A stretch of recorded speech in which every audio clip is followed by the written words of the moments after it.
जय श्री कृष्ण दोस्तों, आज हम श्रीमद् भागवत गीता के पहले अध्याय के कुछ ऐसे श्लोकों को समझने जा रहे हैं जहां अर्जुन का मन युद्ध भूमि में डगमगाने लगता है, उनका रोम रोम कांपने लगता है और वे जीवन, सुख और विजय तक पर प्रश्न उठाते हैं।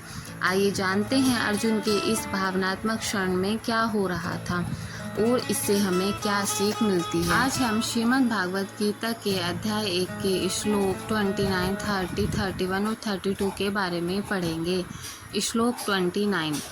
वेत्थुश्च शरीरे में रोम हर्षश्च जायते, गांडीवं शस्त्रते हस्तात्वचैव परिद्वहते। इस श्लोक का अर्थ है, मेरे शरीर में कंपन हो रहा है, रोंगटे खड़े हो रहे हैं, हाथ से धनुष गिर रहा है और मेरी त्वचा जल रही है। अर्जुन युद्ध भूमि में अपने ही बंधु बांधवों को देखकर गहरे मानसिक तनाव में आ जाते हैं। उनका शरीर कांपने लगता है, रोंगटे खड़े हो जाते हैं, हाथ से धनुष गिर रहा है, धनुष छूटने लगता है और उन्हें लगता है जैसे शरीर की त्वचा जल रही हो। यह उनके मन की अत्यधिक संवेदनशील और भावुक स्थिति को दर्शाता है, जो उन्हें युद्ध के लिए अयोग्य बना रही है। श्लोक 30। न च शक्नोम्य अवस्थातुं भ्रमतीव च मे मनः, निमितानि च पश्यामि विपरीतानि केशव। हे केशव, मैं खड़ा भी नहीं रह पा रहा हूँ, मेरा मन भ्रमित सा हो रहा है और मैं केवल अशुभ लक्षण ही देख रहा हूँ।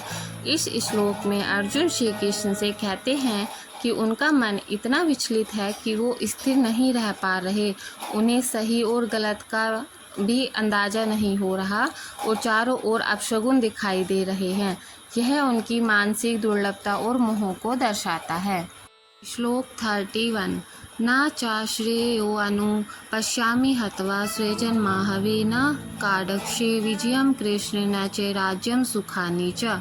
इस श्लोक का अर्थ है, हे कृष्ण, मैं अपने ही कुटुंबियों को युद्ध में मारकर कोई भी शुभ फल नहीं देखता हूँ।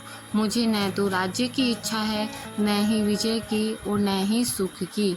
अर्जुन यह कह रहे हैं कि युद्ध में अपने सगे संबंधियों को मारकर अगर राज्य, विजय या सुख मिलता भी है तो वह उन्हें नहीं चाहिए। उन्हें लगता है कि वह किसी भी दृष्टि से लाभकारी नहीं है। श्लोक 32। किम नो राज्येन गोविंद किम भोगैर्जीवितेन वा, येषामर्थे काडक्षितं नो राज्यं भोगः सुखानि च।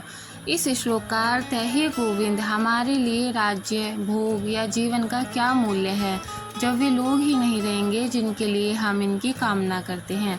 अर्जुन कहते हैं कि जिन लोगों के साथ मिलकर राज्य, भोग और जीवन के सुख का अनुभव करना था, वे ही यदि युद्ध में मारे जाएंगे तो फिर इन सब का क्या फ़ायदा, ये सब व्यर्थ हो जाएगा।